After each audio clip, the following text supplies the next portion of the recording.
Ok.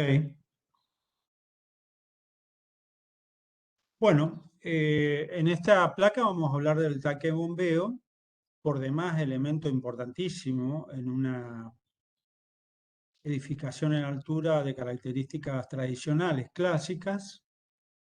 La alimentación es exclusiva.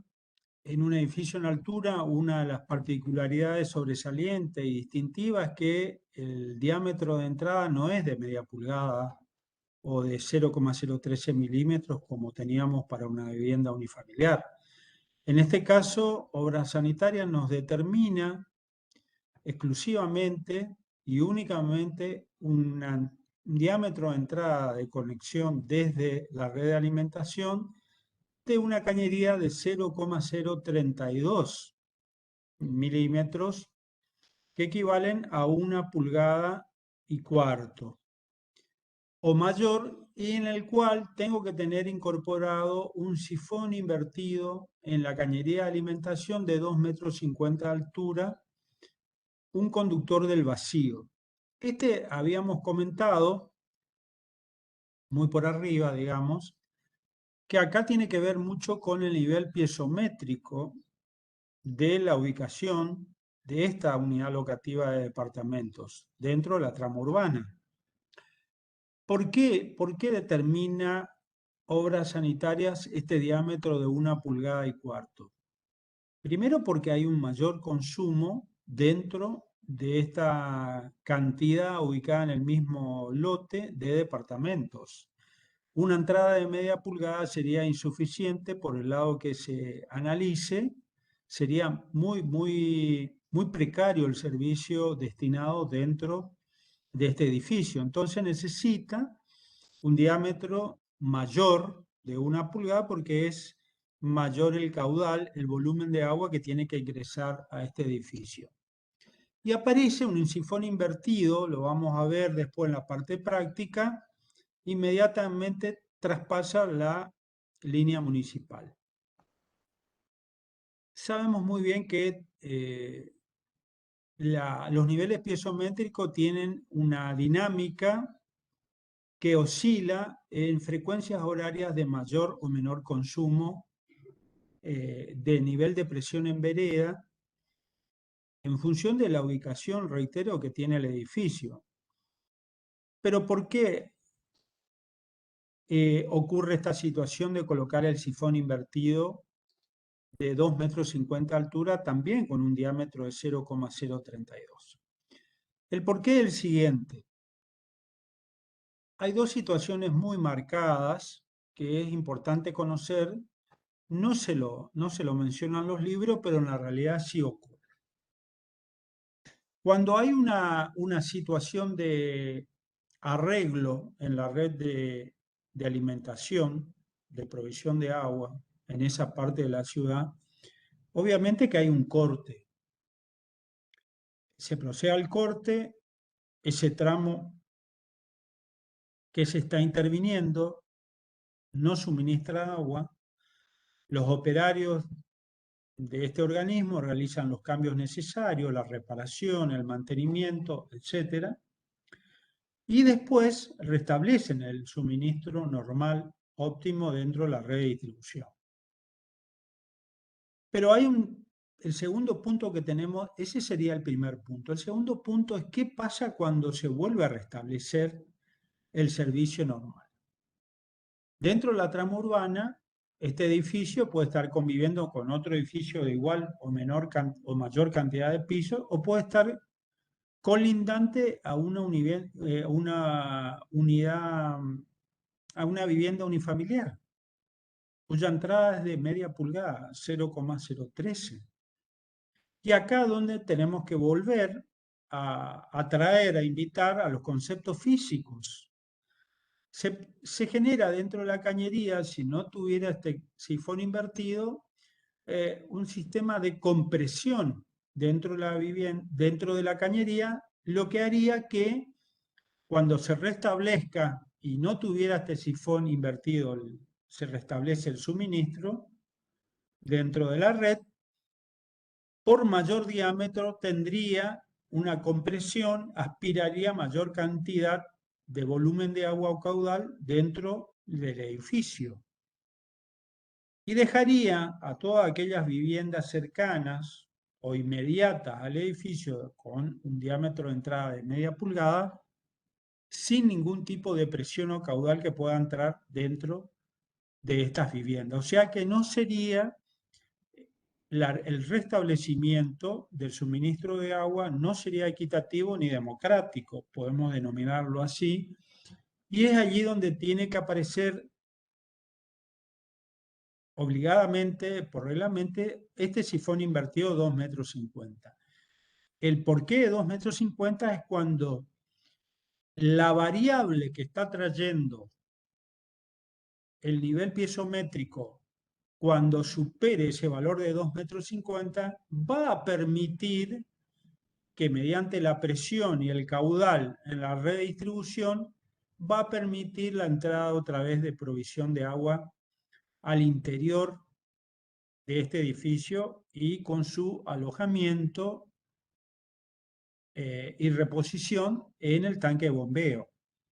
Pero es importante conocer bien esta situación de la aparición, primero, de que tenemos un caño de entrada diferenciado en diámetro, 0,032, 1,25 pulgadas.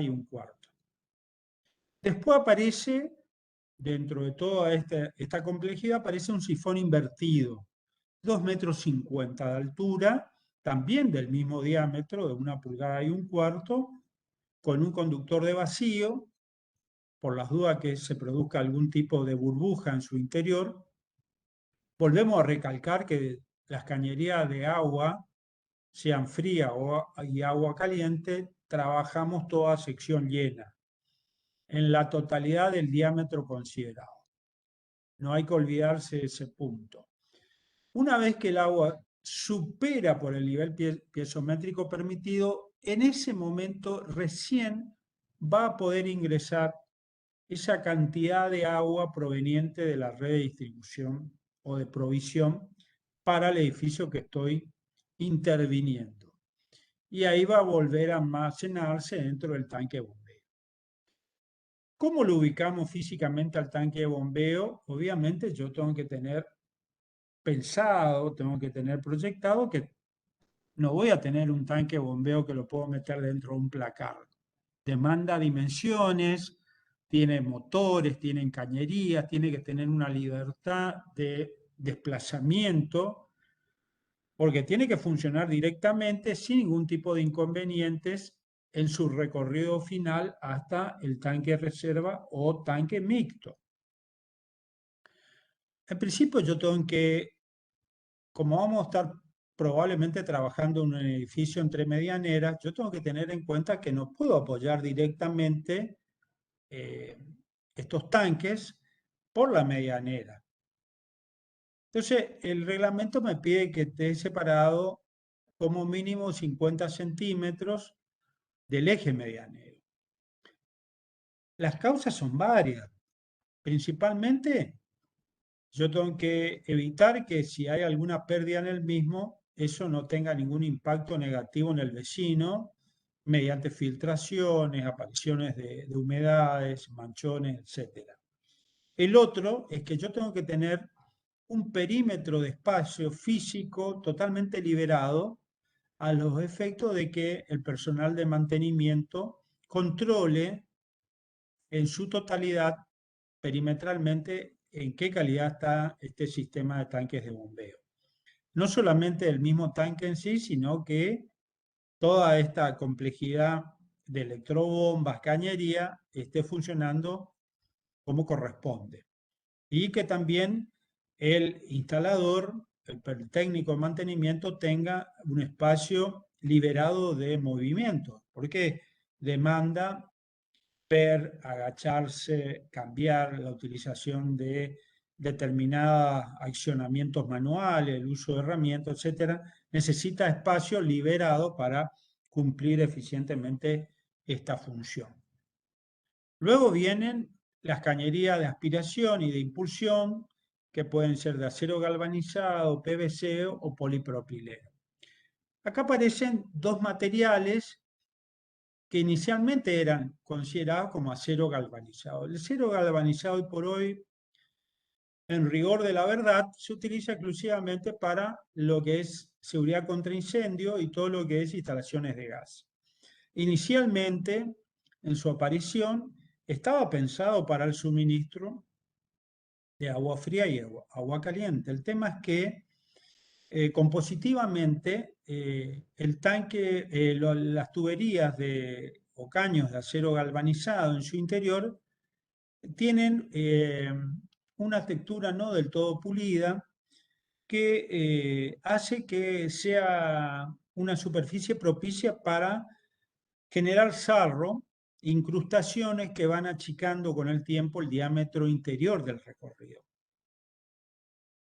La consecuencia es un perjuicio en que hay un caudal que no es el que se calculó, la presión se altera y el servicio obviamente se ve en todo sentido precarizado.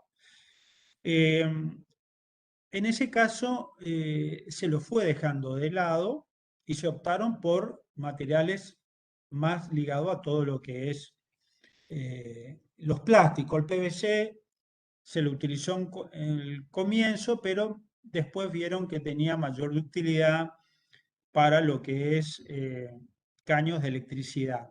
Y todo lo que es agua se focalizó en un material hermano y similar de plástico, que es el polipropileno, que es el que se utiliza hasta el momento, en la actualidad, porque tiene otra practicidad, es mucho más dúctil y tiene también una garantía en el tiempo de duración de más de 50 años. Entonces son varios los factores beneficiosos en el cual hoy por hoy en todo el mundo están utilizando la tecnología del polipropileno. Y el PVC se dejó para cuestiones más puntuales como instalaciones pluviales, algunos puntos con instalaciones cloacales y obviamente con también mucha inserción en la parte de instalaciones eléctricas. Y el PVC en algunos países se lo fue dejando de lado, la Comunidad Económica Europea no lo utiliza más porque en su proceso de elaboración y producción hay muchas emisiones de gases tóxicos que generan contaminación ambiental. Pero como son materiales de origen químicos, inorgánicos, son derivados del petróleo, la tecnología avanzó en el descubrimiento de digamos, un material hermano, como ser el polipropileno, que tiene digamos, otros beneficios y bondades desde el punto de vista del material, tecnológicamente hablando, pero también hay una extensión de garantía de durabilidad en el tiempo.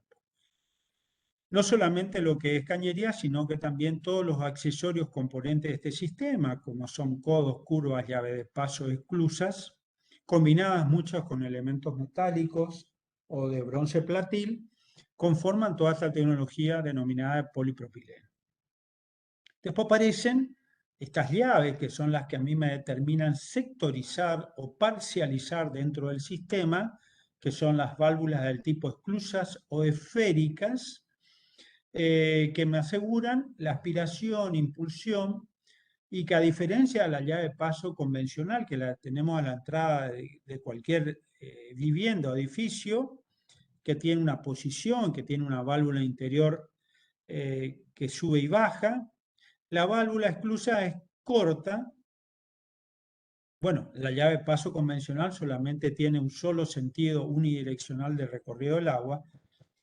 Y la válvula esclusa, en ese caso, el agua es invariable, o sea, el agua puede venir de izquierda a derecha, puede ponerse en posición vertical, horizontal, inclinada y sigue teniendo el mismo funcionamiento. Pero la llave de paso, reitero, como tiene una válvula de funcionamiento vertical, solamente tiene que tener una posición horizontal, no se la puede inclinar y menos ponerla al revés. En cambio, esta válvula esclusa sí, deja pasar el flujo en su totalidad en las direcciones unidireccional, o sea, de izquierda a derecha o multidireccional, mejor dicho, y después puede ser en su interior una placa de sube y baja o puede tener esférica porque tiene una semiesfera que cierra o abre el diámetro interior que tiene este caño debidamente calculado y colocado en ese punto del sistema. Una válvula de retención, es decir, yo estoy elevando una X cantidad de columna de agua hacia los niveles superiores, eso me genera una presión de distribución hidráulica, una presión hidráulica de rozamiento, pero también hay una fuerza, yo estoy desafiando la fuerza gravitacional porque el agua mecánicamente la estoy elevando desde el nivel inferior a la parte superior. Pero tengo que tener la suma precaución de colocar a la salida del mismo tanque de bombeo y mediante al inicio de esta columna de elevación, colocar lo que es una válvula de retención que en su interior tiene una tapa la misma sección del diámetro del caño elegido, que deja pasar el agua, pero no deja que el agua pueda retroceder. Imagínense una columna de agua superando los 20, 25, 30 metros de altura, que en determinado momento está estática y va a ser una fuerza importante dentro de la cañería para descender, gravitacionalmente hablando. Entonces, tiene esta válvula de retención, es una válvula de tope que no permite que el agua retroceda por su posición vertical y por su efecto gravitacional. Si no tuviera este accesorio importantísimo, puede generar un descalabro en el interior de la misma, un retroceso de esta columna de agua, entrar a la electrobomba, hacerla funcional en forma inversa y generaría, digamos, un perjuicio inmediato de todo el punto de vista del funcionamiento electromecánico que tienen estas maquinarias para que el agua, esa masa de agua, se eleve hasta las alturas. Entonces, la ubicación de la válvula de retención, el objetivo, la impulsión y el efecto es evitar el retorno del agua a la cañería hacia las bombas. Eso es de sumo cuidado y está acá en esta placa. Está la electrobomba y cuando aparece el caño de impulsión está la válvula de retención y también aparece una junta elástica que es una especie de goma, como si fuera una manguera del mismo diámetro del caño de impulsión, que tiene como función absorber algún movimiento lateral, porque no nos olvidemos que tenemos que tener presente, mejor dicho, que estamos elevando a determinada velocidad y presión un caudal de agua hacia las alturas, contenido dentro de una columna de una cañería. El solo efecto de ascensión genera movimientos. Si esta cañería de alimentación no estuviera debidamente sujetada en algún plano vertical, y eso me transmitiría alguna vibración. Esta junta de dilatación evita la vibración de la propia cañería en este funcionamiento mecánico. Y esto no tiene que trasladarse a la complejidad de la ubicación de las electrobombas porque están asentadas, están fijadas en una plataforma y no pueden absorber ningún trabajo mecánico oscilatorio. O sea que tienen que estar siempre fijas, estáticas y no tienen que absorber ningún movimiento ajeno proveniente de otro elemento del sistema.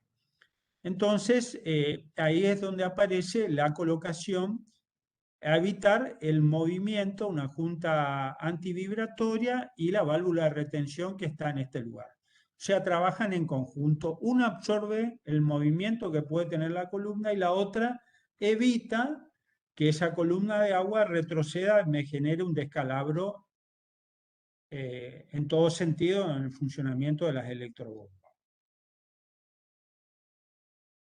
Bueno, habíamos dicho que, bueno, volvemos a reiterar que tienen que tener un perímetro libre de 50 centímetros a los efectos de un contralor liberado del punto de vista espacial para todos los técnicos de mantenimiento. Hay otra cosa que también hay que tener en cuenta, que los tanques de bombeo no pueden estar enterrados y es conveniente que estén separados del nivel del piso para evitar vibraciones de cañerías. Bueno, es lo que habíamos visto acá. Esto tiene toda una especie de plataforma, un contrapiso elevado, que puede evitar no solamente absorber, estar exento de absorber vibraciones de algún elemento constitutivo que produzca estos movimientos oscilatorios mecánicos. El otro punto que también es necesario tener en cuenta, que pueden ser un lugar que puede haber alguna entrada de que se pueden filtrar o puede quedar inundado el sector. Entonces se recomienda que estén en una plataforma, en una platea, que tenga 15 centímetros, 20 o más, a los efectos de que no sufran ninguna alteración en ese punto y las electrobombas estén sujetas a quedar sumergidas en el caso que el lugar de ubicación del tanque de bombeo sea un subnivel o un subsuelo. Entonces eso también corresponde tener claro la ubicación de esta parte del sistema. Bueno, después la separación se reitera, 50, 80 centímetros. También 50 centímetros sería la distancia mínima, puede ser 80, un metro. Una persona tiene que pasar libremente como si fuera un pasillo y no tener ningún problema para ver esta parte del sistema. Y después, bueno, aparecen, cuanto más electrobombas tengan, en función de esta cantidad superior de departamentos, el funcionamiento es más dinámico, más rápido, más eficiente. Y tengo electrobombas de repuesto, que es muy importante porque hay muchos de estos sistemas que no avisan y cuando tienen un desperfecto directamente dejan de funcionar en el acto. Se plantan y no hay, digamos, tiempo para poder resolverlo en el momento, en tiempo y forma. Entonces, el servicio de provisión de agua dentro del edificio en ningún momento tiene que sentirse paralizado. Entonces, las electrobombas y el personal de mantenimiento tienen que estar muy atentos a generar ese bypass de funcionamiento y en el momento se pone a poner a funcionar la máquina que está preparada para entrar en acción sin ningún tipo de inconvenientes. Bueno, acá el sistema de bombeo en esta placa es muy simple.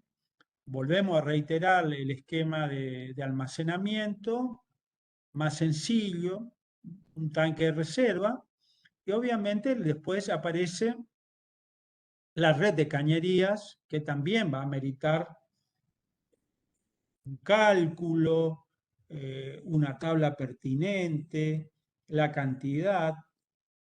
Vamos a ver también en esta unidad temática que si es un edificio que supera los 4 pisos, los 5 pisos, voy a tener que contemplar dentro del reglamento un ítem, un artículo donde me dice que yo tengo que prever y tengo que considerar dentro de la parte proyectual sanitaria un sistema de seguridad contra incendio con agua. Entonces, desde esa cañería, yo tengo desde esa instalación sanitaria, ese tanque reserva ya pasa a ser un tanque mixto. Es decir, podemos tener un tanque reserva de hasta 4.000 litros, 4.000 litros y más, pero si yo ya supero X cantidad de altura de tiempo, disculpen un momento.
Disculpas, continuamos con la clase.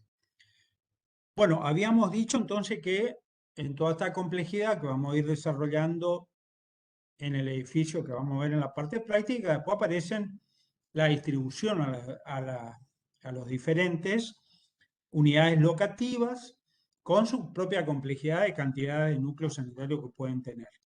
Es decir que estamos particionando todos los componentes de esta complejidad del sistema de provisión de agua, pero lo analizamos en particular para tener el concepto, para tener los criterios incorporados y después vamos a ver la totalidad que vamos a ir desarrollando, acompañando no solamente la parte arquitectónica, sino que vamos a tener que ver el cálculo. O sea, acá no podemos poner a ojo o a libre albedrío.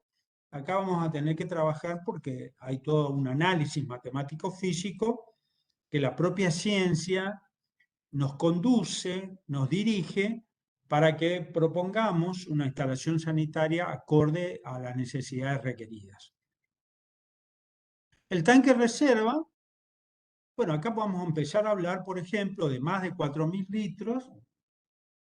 Ahí la cosa de 4.000 litros y más, porque estamos hablando de una buena cantidad de población alojada permanentemente o una población intermitente o semipermanente que fluctúa al uso funcional del edificio. Se siguen utilizando y se sigue construyendo tanques de reserva de hormigón armado. Como había comentado con la utilización de tanques hidroneumáticos, acá también, cuando se va a utilizar este tipo de tecnología constructiva, se analiza también que hay un peso específico, estático del propio material. Estamos hablando de un contenedor de agua, que es el tanque reserva, cuya constitución en sí es de hormigón armado. Eso va a demandar a considerar un X peso en el cálculo estructural.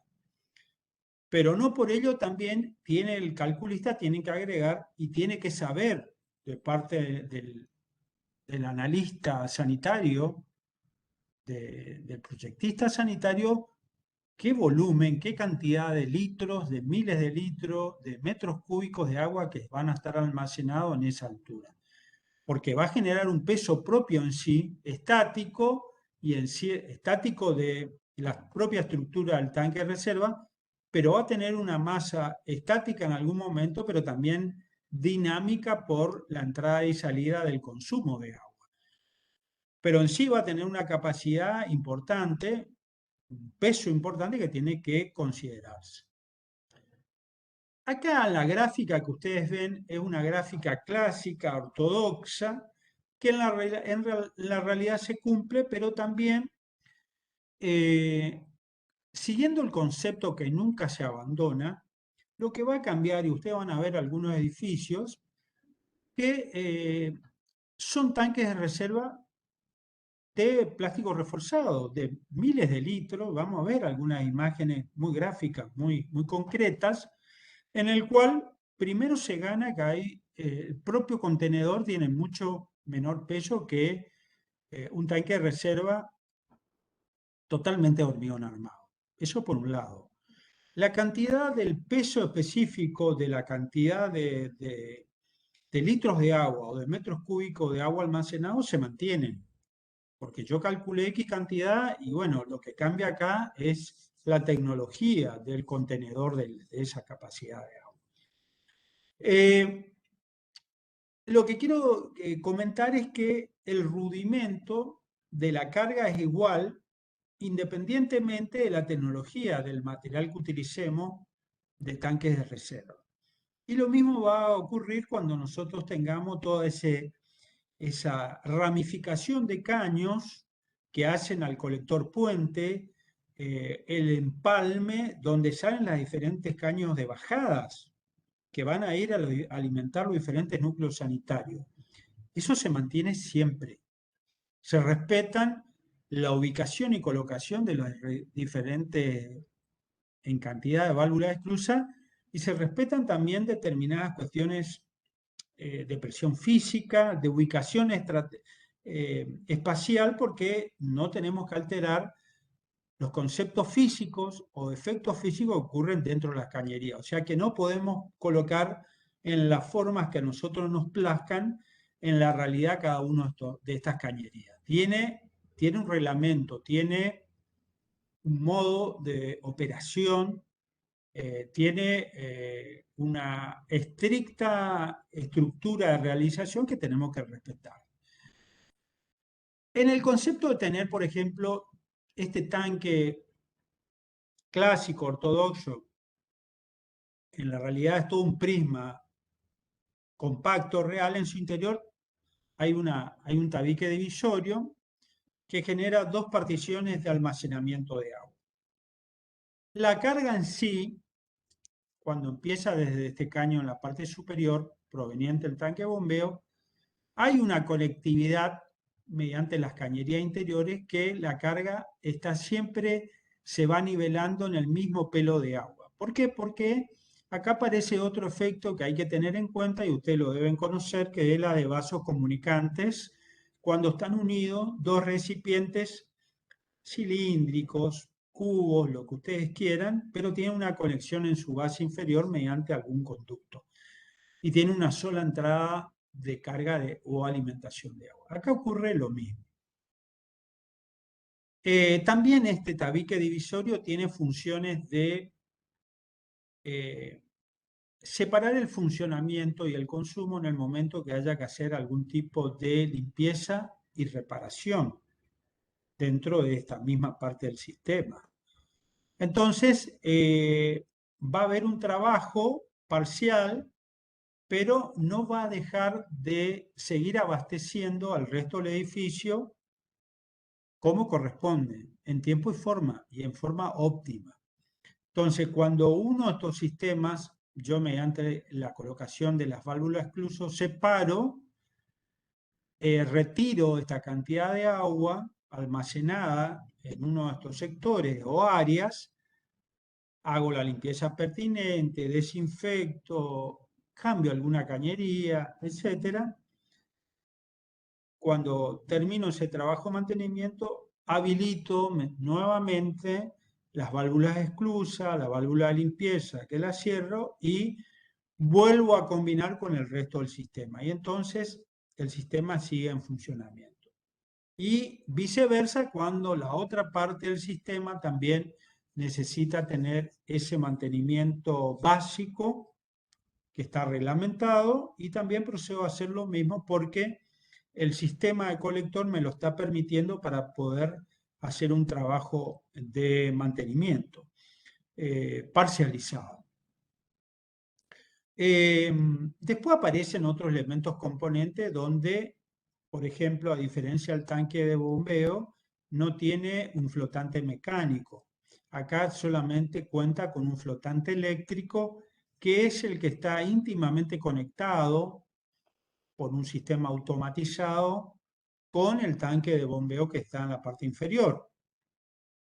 Lo que sí tenemos que tener bien en claro y en cuenta que cuando hay una disminución, hay un consumo del agua del tanque de reserva, este nivel baja. Pero hay un punto que le marca este flotante automático que cuando llega a ese nivel mínimo del tanque de reserva es cuando le ordena automáticamente al tanque bombeo, que tiene que estar lleno en ese momento, que mande agua, eleve agua hasta el tanque de reserva y restablezca ese nivel de carga superior y de tope que está considerado dentro del interior del tanque de reserva. Y constantemente eso se va recirculando, ese trabajo de completamiento total y la parte de disminución y nuevamente la carga del mismo, y ahí donde hay un trabajo, digamos, el que tiene que activar ese funcionamiento es el flotante eléctrico automático, es decir, no hay ninguna intervención de algún personal de mantenimiento, solamente cuando flotante eléctrico tenga algún desperfecto o cumplió con su vida útil. Anteriormente van a ver en los libros que aparecen este círculo, pueden aparecer cuadrados, que eran tapas de inspecciones que permitían el acceso cuando había que hacer alguna reparación, limpieza o mantenimiento en cada una de estas partes. Eso hoy por hoy en los tanques de plástico reforzado no es necesario, tienen una tapa superior lo suficientemente de un diámetro bastante ancho que permite el ingreso de una persona, son mayores de 60 centímetros los diámetros y puede entrar una persona en su interior a hacer algún tipo de reparación y, como dije, la limpieza y saneamiento del propio recinto, la parte interior. Esto obviamente tiene una altura a considerar, porque también no está solamente apoyado sobre la azotea, sino que tiene una altura porque tenemos que generar en función del cálculo una columna de bajada con una presión adecuada de altura y sobre todo tiene que tener un correlato con el primer nivel alimentar, que es el piso último, y tenemos que respetar esas alturas. Por lo general, este sistema de tanque de reserva tiene una altura de 2,50 m, 3 metros sobre el nivel superior del edificio, pero tiene que tener también digamos, un basamento circulatorio perimetral, por lo menos de 70 centímetros, para que tenga una baranda de protección de 90 centímetros con una baranda de altura y el personal pueda trabajar con seguridad y en tranquilidad a hacer la supervisión del mantenimiento o la reparación de algún desperfecto que pueda ocurrir en esta parte del tanque de reserva.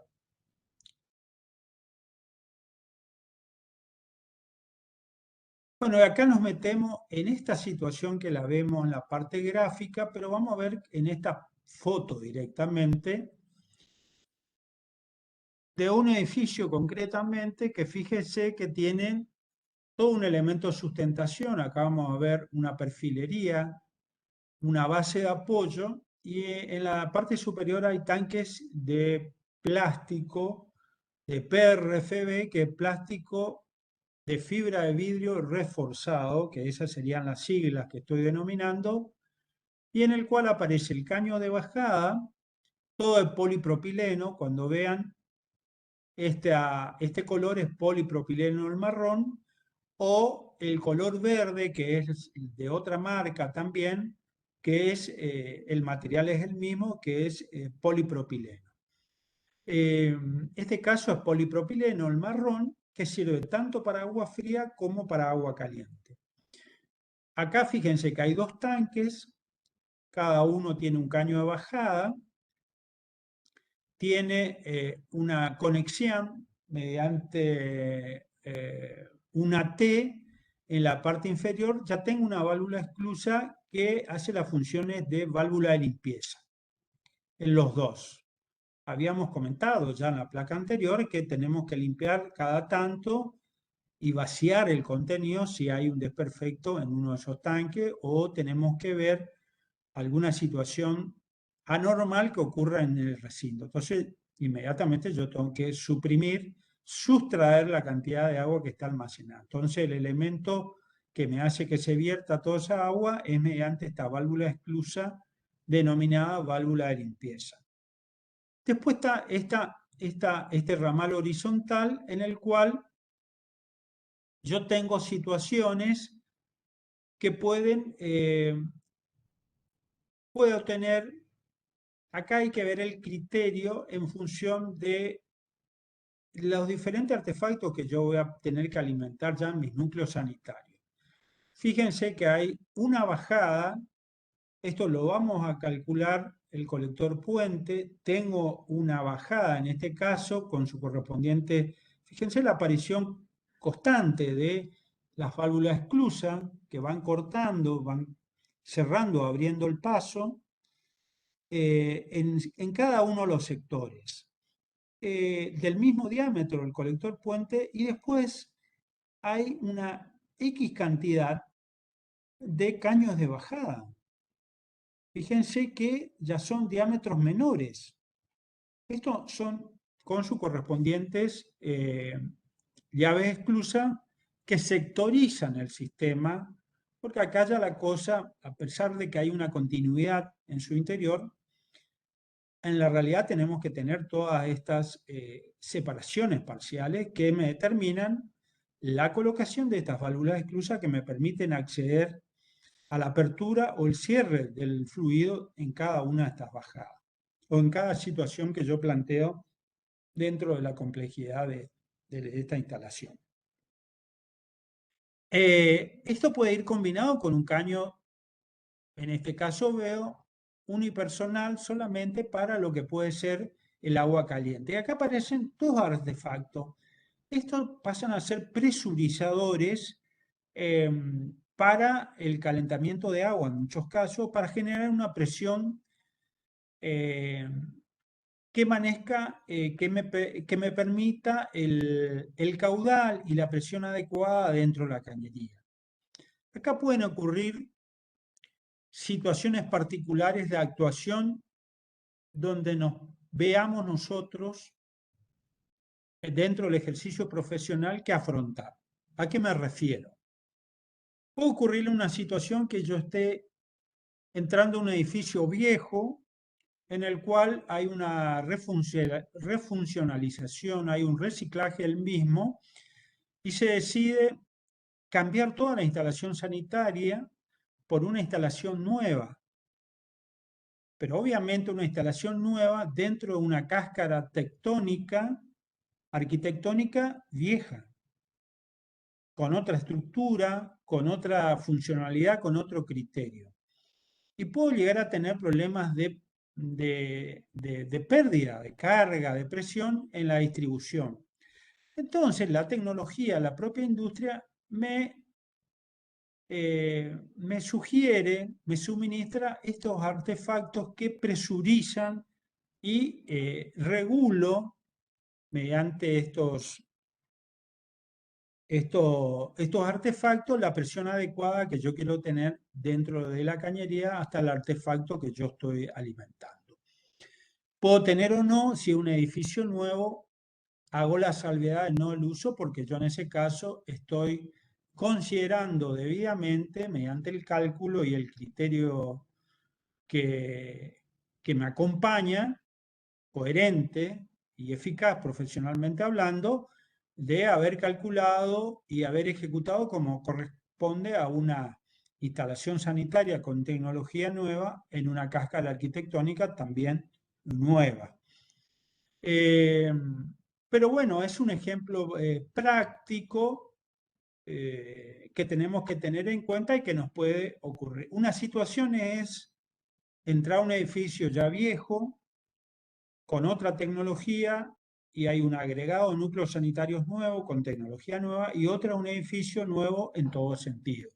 El criterio analítico proyectual es totalmente diferente y en el cual nosotros tenemos que estar muy atentos a cada uno de estos requerimientos técnicos.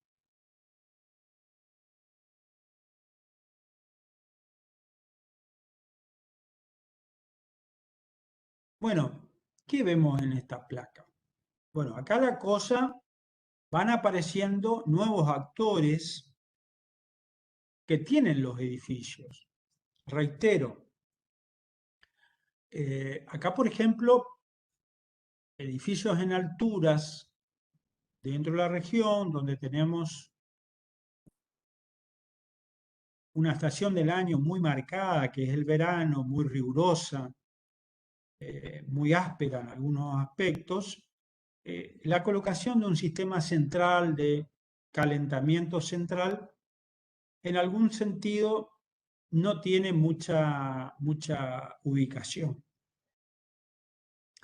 Obviamente que tenemos un clima invernal, no muy marcado, pero hay veces, hay temporadas que el frío se hace sentir también en esta región.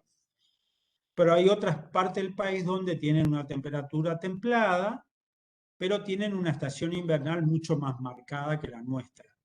Y entonces ahí amerita que aparezcan probablemente una instalación central de servicio intermediario central de calentamiento con agua.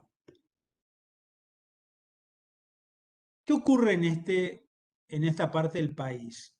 Cada unidad locativa de departamentos en un edificio opta por tener termotanques o calefones individuales eléctricos, por lo general, para poder eh, abastecer y servir este servicio de agua caliente en cada uno de estos núcleos sanitarios proyectados. Pero, por ejemplo, en edificios de Buenos Aires, en la parte de la mitad del país, sobre todo en la parte sur o la parte patagónica, hay edificios que contemplan un servicio central, servicio intermediario de calentamiento de agua.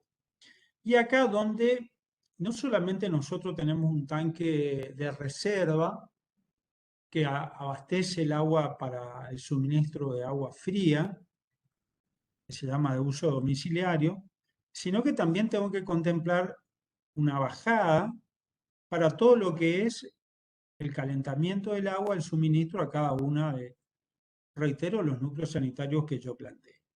Y ahí aparecen componentes que también me generan una complejidad, sobre todo en la planta baja, que aparecen una caldera, aparece un tanque intermediario intercambiador de calor, que es donde se produce todo este proceso de cierta complejidad, donde hay un cambio de estado térmico, donde el agua pasa de ser fría al agua caliente mediante el accionamiento de estos artefactos.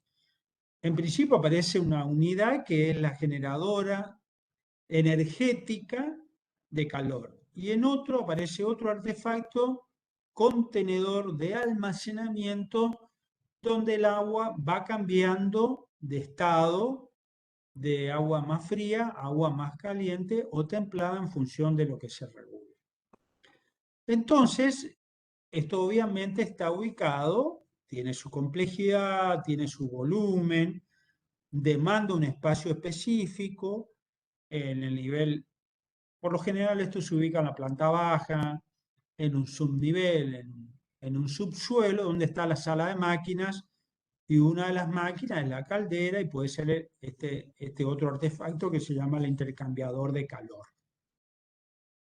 Bueno, la caldera, ustedes alguna vez habrán sentido nombrar, habrán visto en alguna industria, es un uso usual, común, importante, sobre todo en el área industrial, donde en el proceso productivo, en la parte de manufacturado de determinado materia prima, tiene que ser sometido a un proceso de calentamiento y se necesita un volumen de agua importante, de vapor de agua, y las altas temperaturas es la que genera ese, digamos, ese intercambio químico para determinadas situaciones industriales. Por ejemplo, una curtiembre, una empresa textil, se utiliza mucho también en todo lo que es la metalmecánica, la siderurgia, las empresas automotrices. Hay apariciones de caldera que obviamente han tenido un proceso de metamorfosis evolutivo a través del tiempo, de las más básicas y rústicas, porque no deja de ser un artefacto considerado ya en el siglo XIX, se lo utilizó en el XX, en el XXI, y la tecnología fue evolutivamente generando cambios muy importantes en la constitución de este artefacto generador de calor. Principalmente, para hablar de la caldera, necesita de un combustible. La parte de génesis de lo que eran las calderas eran a base de leña, de madera, de carbón, y eso fue cambiando a la utilización de determinados combustibles, en función de la adquisición rápida, inmediata del lugar donde se podía conseguir esta materia prima, hasta la utilización de la gran variedad del abanico de combustibles, todos derivados del petróleo, de gasoil, fuel oil, coque, gases varios, que hacen de combustible generando un proceso de, de llama y con accionamiento de entrada de generatriz de oxígeno.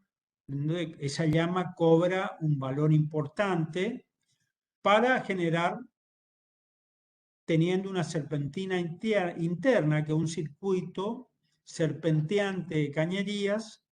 Son cañerías metálicas, acá no tiene injerencia la cañería de plástico, acá sí podemos hablar de bronce niquelado, hierro fundido, que trabajan a altas temperaturas donde genera probablemente un vapor de agua que se introduce posteriormente en ese recipiente en la parte superior, que es el intercambiador de calor, que en su interior es hueco y va pasando fluidamente y dinámicamente este vapor de agua. ¿Y qué rodea todo a este circuito? Es la masa de agua que estoy trayendo del nivel superior del tanque de reserva y que se va introduciendo en la parte inferior. Es aquí en el interior donde hay un proceso muy marcado desde el punto de vista físico, térmico, del cambio de temperatura de esta masa que yo calculé en el tanque de reserva, también de calentamiento mediante un determinado caño de descarga, que se va llenando y ahí el agua va cambiando su estado térmico, fundamentalmente de frío a calor. Y acá donde yo tengo que invitar un concepto físico de que el agua caliente, o sea, por la parte inferior entra el agua fría. El agua fría siempre va a estar en el sustrato inferior de cualquier recipiente, pero al ser sometido a una fuente energética de mayor temperatura, en mucha graduación superior a la temperatura natural que tiene el agua fría, va a generar un calentamiento de la misma, en valores superiores obviamente, pero también va a ubicarse en otro nivel dentro de ese recinto. Se va a ubicar en la parte superior de este. ¿Por qué? Porque el agua caliente tiene una densidad más liviana que el agua fría. Entonces se va a ubicar en la parte superior de este recipiente denominado intercambiador de calor. Voy a hacer una analogía con lo que son los termotanques a gaso eléctrico que podemos tener en nuestra vivienda. Pasa lo mismo. El efecto de este concepto físico térmico, la masa calórica siempre se ubica en los estratos superiores. Acá estamos hablando de un líquido, pero también se refrenda cuando yo estoy hablando de una masa gaseosa. Por eso la colocación de los aire acondicionados en los niveles en nuestras habitaciones están en la parte superior, porque el calor se deposita en la parte superior. Siempre la masa gaseosa es más liviana que el aire, tiene un peso específico más liviano, entonces va a ubicarse en la parte superior. O sea, eso es un efecto físico tanto en la parte líquida como en la parte gaseosa. ¿Qué viene después? ¿Cómo distribuyo, una vez que yo intercambié esa masa calórica de agua fría en agua caliente, cómo distribuyo a ese circuito de ramificación de cañería a todos los núcleos sanitarios en los pisos superiores? Y es allí donde aparece un concepto que lo habíamos visto en la otra instalación, que es el concepto de termosifón. Este concepto me dice que naturalmente el agua caliente, y como toda masa gaseosa líquida, tiende a ascender naturalmente. Aquí no necesitamos la colocación y el apoyo de un sistema mecánico de elevación de esta masa de agua caliente. No necesitamos electrobomba. Acá el que hace ese trabajo de elevación natural es el sistema físico de termosifón. Tenemos que tener muy en cuenta esto, porque reitero, es el efecto que hace que la masa caliente naturalmente ascienda por sí sola, porque tiene menor peso específico que el agua fría. Pesa menos, vamos a hablar en lenguaje vulgar, pesa menos que el agua fría. Lo podemos ver en una pava también, señores. El agua caliente bulle en la parte superior.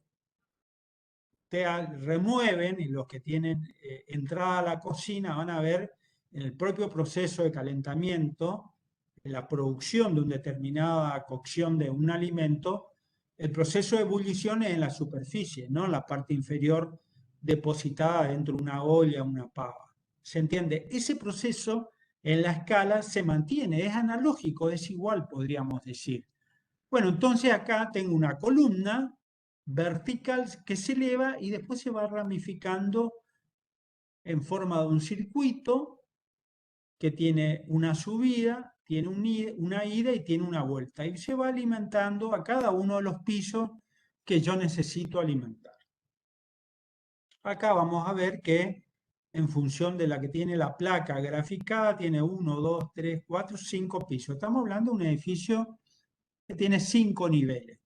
Pero este edificio puede tener 15, 20, 30, 50, N cantidad de pisos.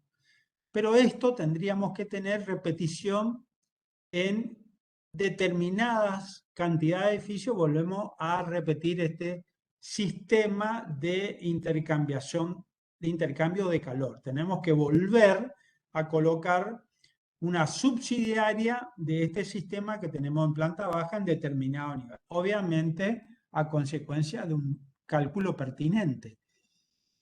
Y el proceso se va a mantener porque el agua caliente se eleva, pero a medida que asciende, también va a ir perdiendo poder calórico, porque hay rozamiento, hay traslado, y a medida que se aleja del principio inicial energético, el agua va perdiendo la temperatura que yo necesito. Lo mismo pasa cuando yo estoy trabajando en una vivienda unifamiliar. Yo tengo el termotanque o el calefón a gas o eléctrico en las zonas del baño, la cocina o el lavadero, y el baño no puede estar a 15, 20 metros porque la cañería en algún momento va a tardar mucho en llegar el agua hasta el punto inicial en la temperatura que yo dije, que yo diseñé. Entonces, ¿o qué hago? Tengo un límite de longitud en esos casos porque yo sé que voy a perder, o si no, tengo que dejar mucho tiempo el grifo de agua caliente abierto hasta que la cañería de agua caliente tome temperatura adecuada. Estoy perdiendo, estoy largando más agua, estoy consumiendo más combustible porque, bueno, yo estoy exagerando el recorrido para poder mantener en tiempo y forma la temperatura del agua que está circulando por ese circuito de agua caliente, que yo necesito y que yo la gradué a la temperatura que quiero para mi cuerpo de 40, 42 grados, porque sabemos muy bien que tenemos una temperatura de 36, 37 grados, 36 grados, que es la temperatura corporal de cualquier ser humano, y nuestras temperaturas de calentamiento andan en 45, 50, depende también de la capacidad que tenemos cada uno de tener el agua medianamente caliente, o la vamos combinando con agua fría y generamos una temperatura templada que nos genere mayor confort para nuestra propia piel. Entre comillas, y con un asterisco, les comento que, por ejemplo, está en el grado específico y control que se controla mucho, por ejemplo, en los hoteles. Ustedes saben muy bien que los hoteles tienen una graduación de calidad en función de las estrellas. hay hoteles de 2, 3, 4, 5, 6, 7 estrellas, etcétera, en función de la complejidad y la línea de confort que tiene cada uno de ellos. Si hay un edificio, por ejemplo, un hotel que fue destinado a 4 estrellas o 5 estrellas, constantemente tienen un proceso de auditoría en el tiempo. ¿Qué significa esto? Que los hoteles constantemente están visitados en forma anónima por inspectores que van fiscalizando toda esa línea de confort en el cual el hotel, por estos entes de turismo y organismos hoteleros mundiales, determinaron que tal hotel de tal cadena tenga 4 o 5 estrellas de categoría. Pero esa categorización la tienen que mantener en el tiempo. ¿Y cómo la mantienen? Por ejemplo, en los hoteles tienen un sistema de cronometrar el tiempo cuando abren el grifo de cualquier habitación del hotel. El grifo de agua caliente tiene que salir en una X cantidad de fracciones de segundo, el agua tiene que salir con el caudal, la presión adecuada y la temperatura adecuada. Es decir, que el paciente, el turista, que se aloja obviamente por un tiempo X, no tiene que estar esperando que el agua tarde 2 minutos en que salga caliente. Eso es controlado, eso está tabulado. Fíjense hasta dónde llega la rigurosidad del sistema de confort, sobre todo en lo que es el servicio de calentamiento de agua para un sistema centralizado en un edificio de cierta complejidad. Bueno, puede ser que en un edificio de departamentos no sea tan estricto el contralor, pero obviamente no pueden tampoco estar 3, 4 minutos esperando lo de la planta del piso 15, que el agua caliente le llegue en tiempo y forma, digamos. Entonces, realmente ahí hay una precarización en el cálculo, hay una cantidad de factores que conspiran para que el servicio sea óptimo y sea eficiente como corresponde. Bueno, ese es un poco el criterio y después, ¿qué nos falta comentar de acá? Tenemos el tanque reserva, obviamente, donde se almacena todo el agua. Yo calculo el agua. Yo calculo el agua para el agua fría. Tengo que calcular cuánto de agua caliente tengo que tener, o sea, de agua fría para agua caliente. Y también tengo que calcular cuánto tengo que disponer para el sistema contra incendio.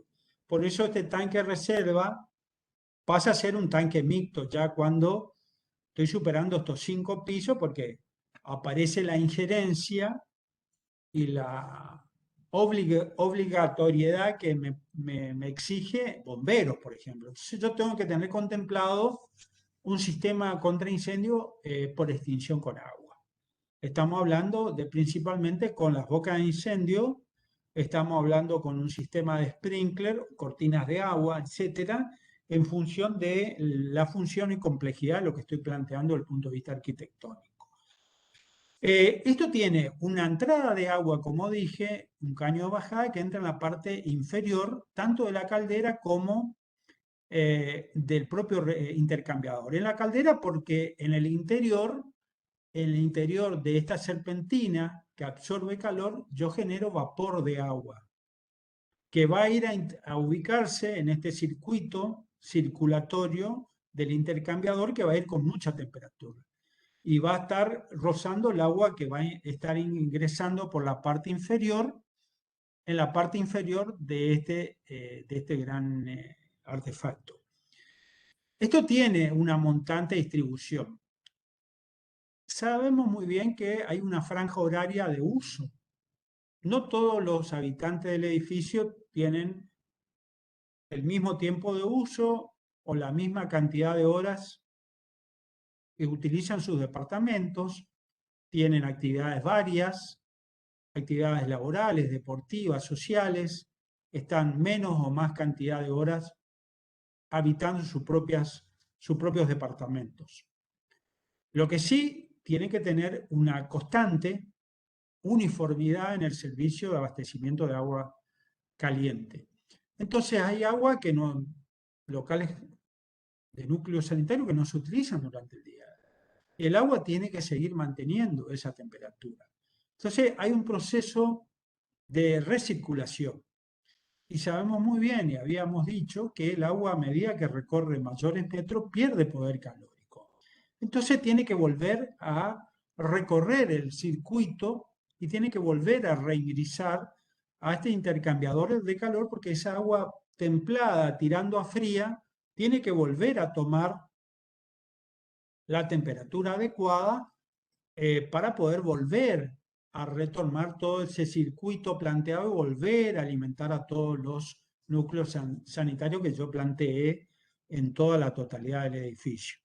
Entonces es, digamos, un círculo virtuoso en el cual tenemos una montante distribución y tenemos un retorno que distribuye, pero también a medida que va descendiendo va a ir llegando otra vez al punto de origen donde vuelve otra vez a ese punto central donde el agua prácticamente fría vuelve a intercambiar calor o vuelve a cambiar térmicamente en agua caliente.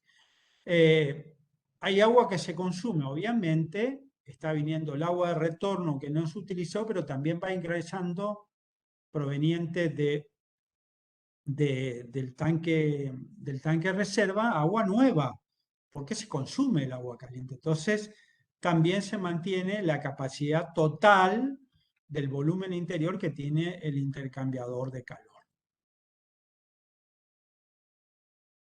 Bueno, este es una síntesis un poco de lo que estamos hablando, de lo que es la provisión de agua, el sistema de calentamiento, la caldera, el intercambiador, el circuito que yo tengo a los diferentes niveles superiores, y lo que yo tengo acá que puedo marcar, voy a agregar, por ejemplo, la aparición de este caño de expansión, que es un caño de ventilación. Fíjense que tiene el color verde, reglamentado, estandarizado. ¿Para qué aparece este caño de expansión? Acá no estamos trasladando agua fría, estamos trasladando agua caliente. Estamos trabajando a sección llena, pero acá hay un elemento no menos importante, muy fundamental. Estamos trabajando a alta temperatura, o sea, estamos trabajando con una masa de agua térmicamente elevada a lo que nosotros estamos abriendo desde un grifo de agua fría. Entonces, el agua caliente me genera una masa gaseosa. Estamos trabajando con agua contenida a alta temperatura de recorrido dentro de la cañería. Y esa masa gaseosa pasa a ser un inconveniente que pasa a ser muy peligroso. Y esa masa gaseosa necesita ser expulsada dentro del interior de la cañería. Y tiene que tener una salida al exterior. Y ese es el caño de expansión. En algunos casos lo llamamos ruptores vacíos cuando estamos hablando de caños que vivimos en los tanques de reserva. Pero lo que tiene es la función de evitar de que haya un sobrecalentamiento dentro de todo este sistema de cañerías o tuberías. Esa masa gaseosa no tiene que ser la superior permitida de coeficiente de admisión que tiene el material mismo del caño. Acá sí nosotros podemos llegar a trabajar con un caño de plástico de polipropileno.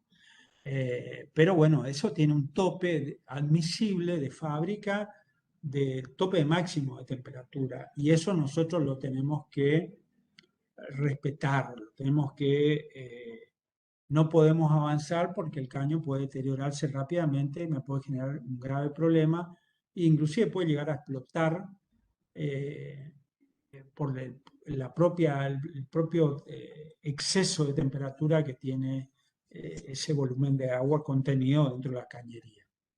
Entonces, podemos acotar la aparición de estos caños, o sea, siempre estamos hablando de cañerías, sistemas sencillos, simples, de fácil acceso, pero que también tengan un trabajo liberado, libre en todo sentido, y que la cañería tenga un funcionamiento cómodo, que no genere ningún problema, porque todo esto estamos trabajando con combustible, estamos trabajando con altas temperaturas y no dejan de ser instalaciones sensibles en determinados puntos. Entonces, tenemos que tener, desde el punto de vista del ejercicio profesional, actitudes responsables, coherentes, racionales, de tener un conocimiento de qué ocurre en cada de estas situaciones. Obviamente, cuando pasamos a una escala superior, yo ya me trabajo en función de equipo, trabajo con asesores que calculan específicamente qué es lo que estoy necesitando para el edificio que yo estoy proponiendo. Pero sabemos muy bien que tenemos que tener una cantidad de requisitos muy cuidadosos, hay reglamentos pertinentes en lo que es higiene y seguridad en los edificios, en la utilización de todos estos elementos. La caldera tranquilamente tiene que tener un mantenimiento muy constante porque no deja de ser una bomba de tiempo a través que pasa el tiempo y yo no tengo ningún tipo de cuidado. Probablemente muchos de los edificios que se incendiaron o tuvieron siniestros de graves consecuencias en el tiempo, este es uno de los puntos sensibles dentro de un edificio. Ni hablemos en las instalaciones eléctricas que pueden estar sobrecargadas energéticamente hablando porque hay un mal uso de parte del usuario con sobreuso de elementos electrodomésticos que superan la capacidad de resistencia que tienen los conductores. Las calderas. ¿Qué es una caldera? Es un intercambiador de calor en que la energía se aporta generalmente por un proceso de combustión. Es el, digamos, el factor, el vehículo por el cual principalmente funciona una caldera y genera un calor conteniendo en un gas que circula a través de ella, mediante un circuito de cañerías. En ambos casos, el calor aportado se transmite a un fluido que se vaporiza o no y se transporta a un consumidor en el que se cede esa energía. Esa energía, el agua caliente. Bueno, y habla de las constituciones de lo que es una caldera clásica, y ahí es donde hoy por hoy la tecnología avanzó. Había dicho yo que anteriormente las calderas eran a base de leña común, después fue carbón, después aparecieron los combustibles, después apareció el gas y cambiaron de tecnología de material constitutivo, antes eran de muy gran volumen, de hierro fundido, ahora hay otro tipo de materiales, acero inoxidables, tienen metales mixtos, eh, son más compactos, ha mejorado, pero no deja de ser un artefacto complicado, complejo, sensible y que requiere atención y mantenimiento en el tiempo. O sea, acá no se puede dejar directamente, se coloca y uno se olvida de cómo funciona, requiere un mantenimiento sostenido y continuo en el tiempo, porque sin esto no funcionaría el sistema de calentamiento central eh, y podría ser un elemento sensible de problemas dentro de la instalación.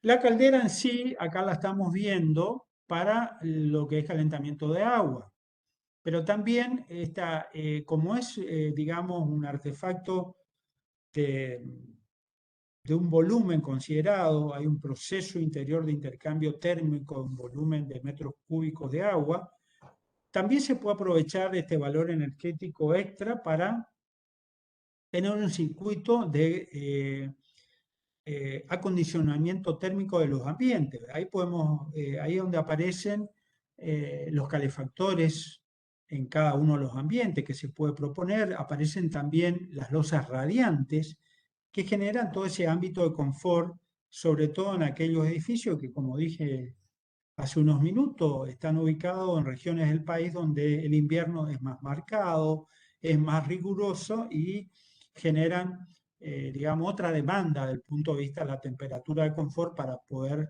tener edificios totalmente climatizados. La caldera tiene estos elementos constitutivos. Tiene un quemador inicial que sirve para quemar el combustible, un hogar que alberga el quemador, o sea, es el propio recipiente, y después tiene tubos de intercambio de calor, el flujo de calor desde los gases hasta el agua, que también generan burbujas de vapor. Todo es en el interior donde obviamente, como dije recién en la placa anterior, ese vapor no puede estar mucho tiempo ahí alojado estáticamente porque en principio me entorpece el óptimo rendimiento y distribución del agua caliente en las cañerías. Tenemos que trabajar a sección llena de diámetro interior de cañerías, pero también me genera un problema desde el punto de vista de la peligrosidad. Ese vapor de agua tiene que salir al exterior, no tiene por qué estar, no forma parte, no es actor principal, solamente es una consecuencia de todo este proceso de intercambio de calor en el sistema, pero su función llega hasta ahí. No puede tener mayor injerencia y tiene que ser despedido al exterior. Entonces yo necesito tener esa salida en verde que vimos porque me va a generar probablemente una peligrosidad en el sistema. La chimenea es la vía de escape de los humos y gases de combustión después de haber cedido calor al fluido. Eso es lo que hay que tener en cuenta.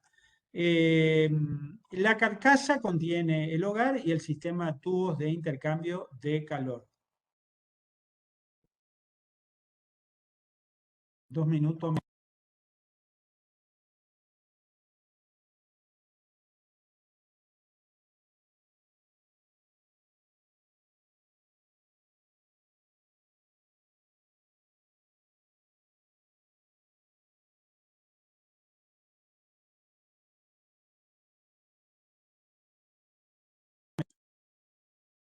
Disculpen, retomamos. Y acá vamos a ver, Gustavo, señor, una consultita antes que continúes. sí, Ya son las 11:30. Eh, acá eh, muestro ejemplo y termino. Dale, Me y queda así poco. dejamos los últimos minutos para algunas consultas. No, no, pero acá yo voy a mostrar lo que es, digamos, la parte de documentación técnica pertinente. Ok, Entramos en ok. esa fase.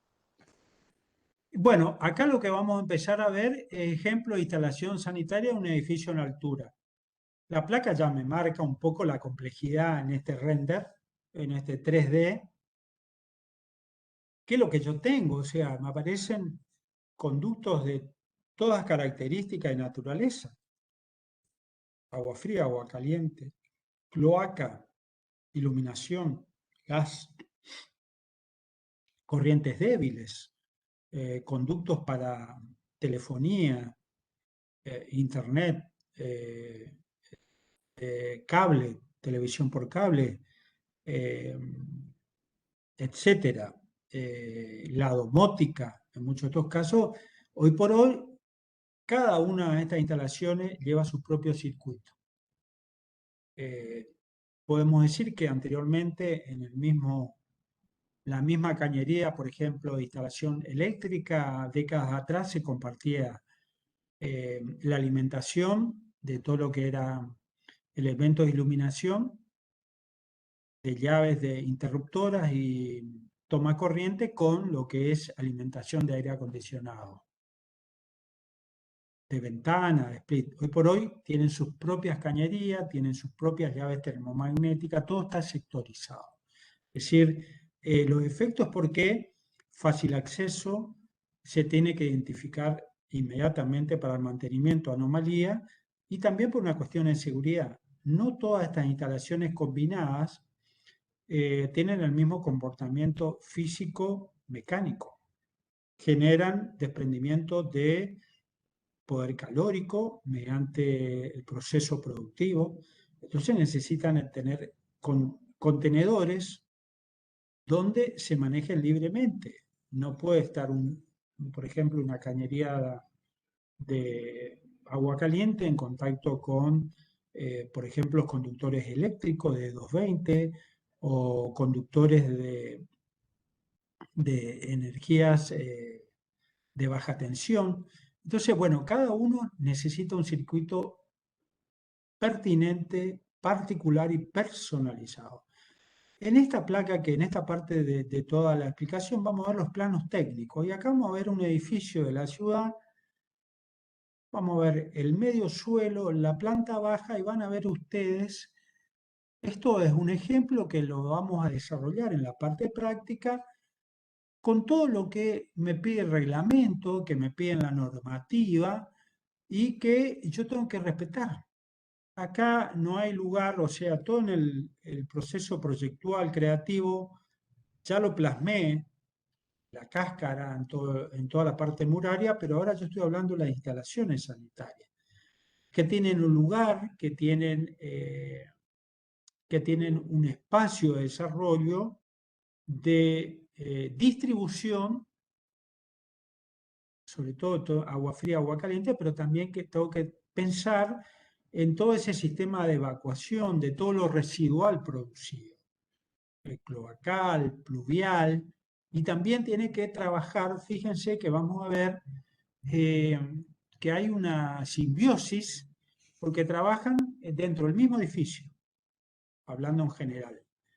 Comparten algunos espacios de alojamiento, si estoy considerando conductos que van a ver acá, y tengo un agua fría con un agua caliente, aparece una columna de agua, perdón, de energía eléctrica, una cañería de gas, aparecen telefonía, y todo eso tiene que tener el lugar que le corresponde a cada uno. No tiene que haber una superposición, un bloqueo del punto de vista del funcionamiento. En eso tenemos que tener mucho cuidado porque nuestra instalación proyectada va a ser ineficaz, va a tener deficiencias en el funcionamiento. Bueno, vamos a ver acá en el subsuelo, aparecen los tanques de bombeo, aparecen las electrobombas. Fíjense que yo tengo una buena representación gráfica de que está en este caso ubicado bajo el núcleo escalera.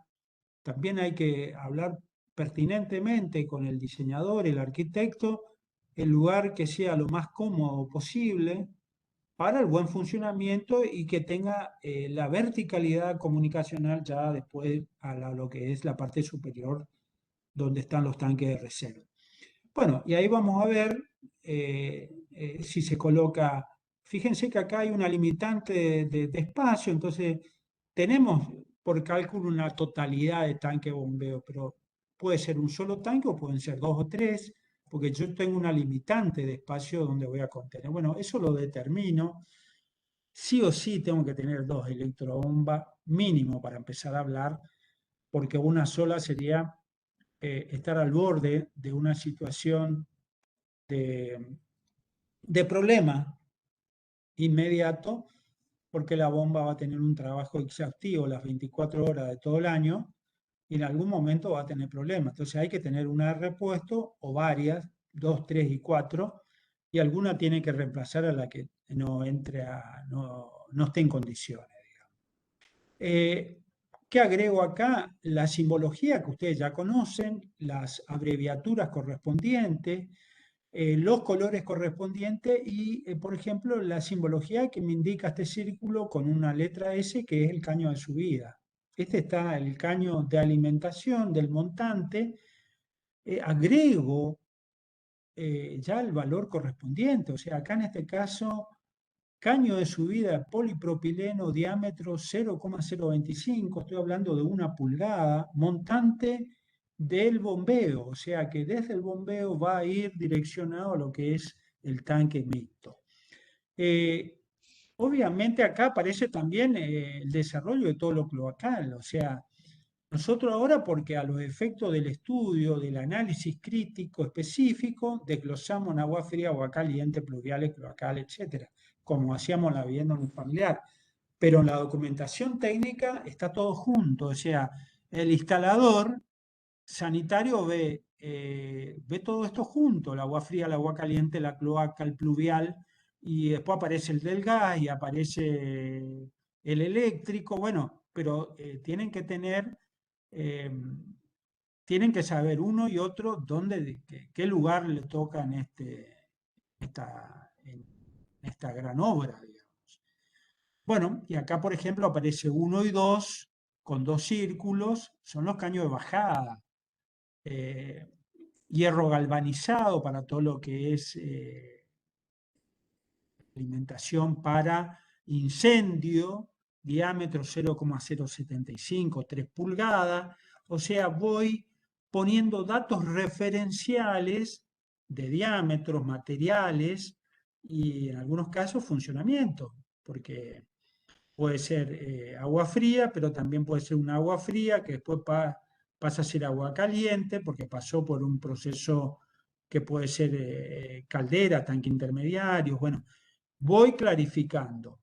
Obviamente que estos planos de planta en sus diferentes niveles tienen su correspondiente cuadro de resumen donde yo voy agregando datos más específicos. Bueno, y acá primer piso, segundo piso, y empiezo a ver cómo voy desarrollando provisión de agua fría, agua caliente, si yo comparto cañería con, por ejemplo, primer piso son 2 departamentos, algunos tienen 1 o 2 dormitorios, vamos a ver algunos de 3, 1 o 2 baños, un baño social, podríamos decir, uno en suite, la cocina al lavadero, que es simétrica en espejo, y fíjense que le agregamos complejidad, pero una complejidad bien entendida, porque es indicando todas las situaciones, siempre la complejidad la marcamos. El tipo de material, el diámetro y qué estoy poniendo para agua fría, agua caliente. Determino que en este caso yo acá también tengo que estar atento porque va a haber una coincidencia de colores reglamentarios. Por ejemplo, el color rojo, voy a marcar todo lo correspondiente a desagües cloacales, pero también me va a servir para determinar lo que es el agua fría, el agua caliente, perdón. Entonces me aparecen todas estas simbologías en el cual yo tengo que respetar indefectiblemente y que también tiene que tener una reciprocidad de comprensión por parte del instalador. Eso es un poco lo que pretendemos desarrollar en esta segunda instalaciones. Bueno, tercero y cuarto piso, fíjense que ya tiene otra morfología, digamos, en planta. ¿Por qué? Porque no todos son iguales los departamentos, entonces, pero lo otro que hay que tener en cuenta es que hay un correlato en la verticalidad de ubicación de todos los núcleos sanitarios. Todos están encolumnados en la misma línea vertical de desarrollo, piso por piso me refiero. ¿Por qué? Porque yo tengo que tener en cuenta el lugar de los conductos fíjense, entre el baño, el placar aparece el conducto de ventilación, por ejemplo, la ubicación de alojamiento del caño de descarga y ventilación de 0-100 del todo lo que es cloacal. Me aparecen también, probablemente, no acá en esta parte, sino los otros conductos, lo que es la alimentación de agua fría con agua caliente, pero bueno, se van manejando los lugares de ubicación y distancia que tiene que tener cada uno de los artefactos que yo estoy abasteciendo energéticamente, agua fría, agua caliente y todo lo relacionado a las otras instalaciones.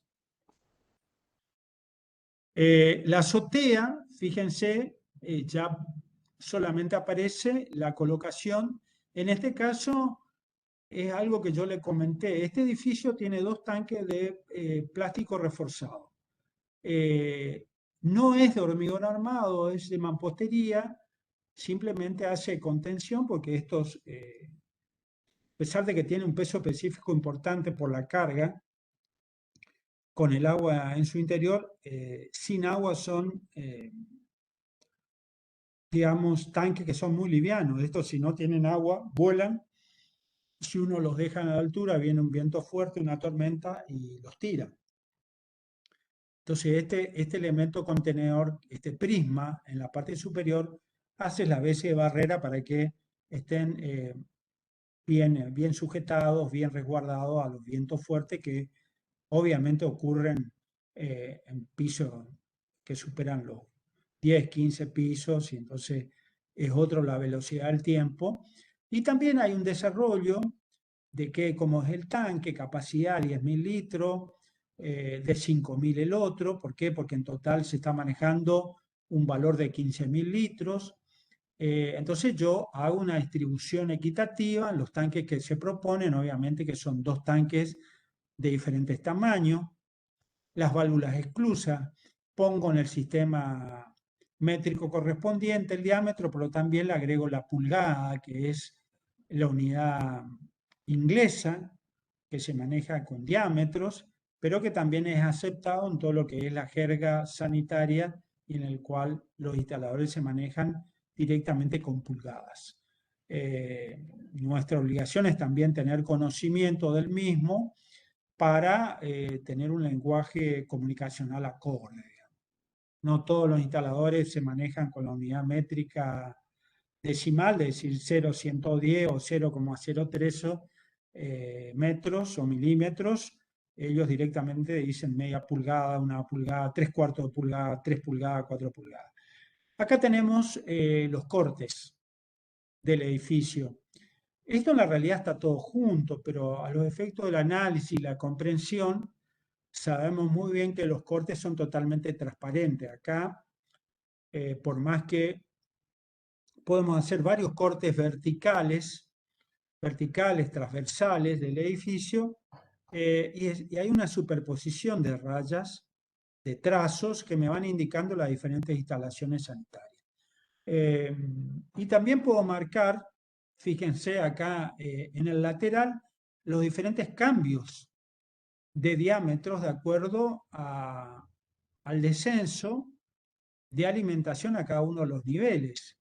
Y acá, fíjense que hay una combinación a la izquierda de todo lo que es la parte cloacal en sí, eh, de cada uno de los núcleos sanitarios, ventilaciones, cómo llega al nivel inferior, y en la parte derecha todo lo que es agua fría, agua caliente, y también aparece la parte de incendio, porque este edificio tiene contemplado en la parte superior un tanque mixto que sirve para provisión de uso domiciliario.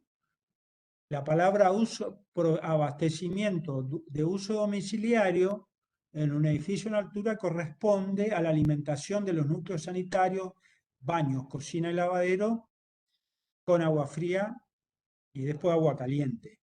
Y después aparece el tanque mixto que me dice que la otra parte es para incendio. Entonces yo tengo un tanque mixto que tengo agua para uso domiciliario y un agua para incendio. Ese es el concepto de tanque mixto.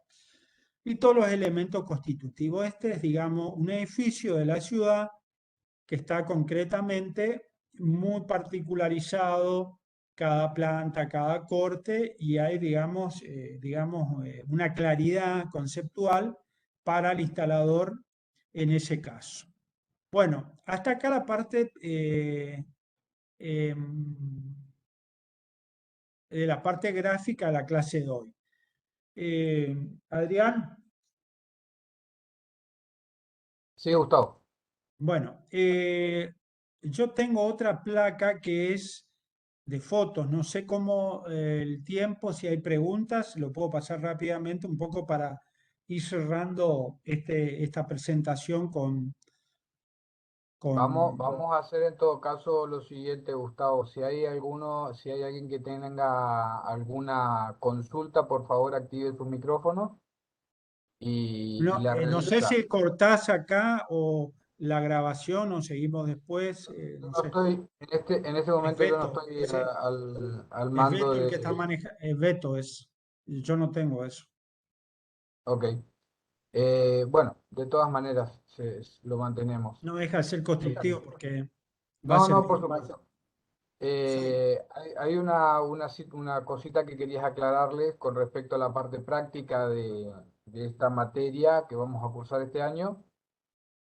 Vamos a trabajarla en dos modalidades. Se van a trabajar una modalidad virtual, que son todas las clases teóricas que va a dictar el arquitecto Cáceres y el arquitecto Seba. La parte práctica vamos a tener una doble manera de funcionar, va a ser con la parte virtual y también con una parte presencial. El seguimiento de los trabajos prácticos, el lanzamiento de los trabajos prácticos se hará en forma virtual los días jueves que corresponden al dictado de la materia y las consultas y acompañamiento en la parte presencial, o sea, lo que necesiten, los grupos que necesiten articular consultas o ver cómo vamos a ir desarrollando los trabajos prácticos en la presencialidad, lo vamos a realizar los días martes a la mañana, de 8:30 a 11, ¿sí? Ya vamos a determinar el aula y la ubicación que nos designen en la facultad. Eso para hacer la parte presencial, para todos aquellos que tengan algún inconveniente en la parte de conectividad o la accesibilidad de los docentes en la parte presencial, digamos. En los que sí vamos a estar a la mañana, los martes a la mañana, a partir del, no este que viene, sino el otro ya, porque ahí ya vamos a comenzar con los trabajos prácticos. Cualquier cosita vamos a tener el medio de comunicación del grupo de WhatsApp, va a ser la arquitecta Elena Zurlo y yo en particular, los que vamos a estar en forma presencial. Creo que También va a con estar eso sí. el ingeniero Quiroz y el ingeniero Falivene colaborando con la Todo el cátedra. equipo, todo el equipo Más, de cátedra de instalaciones 1 también va a estar apoyando y haciendo seguimiento de los trabajos prácticos en instalaciones 2. Eso lo vamos a ir coordinando con los grupos a medida que van armando los grupos. Ya vi que en el aula ya están armados varios de los grupos. Y el día que lancemos el primer trabajo práctico, le vamos a explicar cuál es la forma en la que vamos a trabajar con la práctica con respecto al seguimiento y la evaluación, ¿sí? De la parte práctica. No sé si hay alguna consulta de los alumnos que están presentes. Había una consulta sobre válvulas exclusa, pero creo que ya la saldaste con la explicación. No sé si quedó alguna duda. La otra duda es si se van a subir este PDF al grupo de WhatsApp. No sé, Gustavo, ¿eso lo articulás vos o va a estar puesto en el aula virtual? creo que esto va al aula virtual, que todos acceden, digamos. Bueno, y ahí vamos a ver con Hugo si lo vamos por Telegram o por WhatsApp. Hay que ver, va a ser más, creo que, creería, lo hablo en potencial, que va a ser más fácil por Telegram, por el peso mismo que tiene la clase, digamos, este PDF, digamos. Sí. Se puede compartir en el aula virtual, o sea, poner en una Claro, carpeta todas las Sí, presentaciones. acordate que el grupo de instalaciones 2, Huguito, si podés cortar la grabación, te voy a agradecer porque si no se hace muy largo. Bueno. Lo que te voy a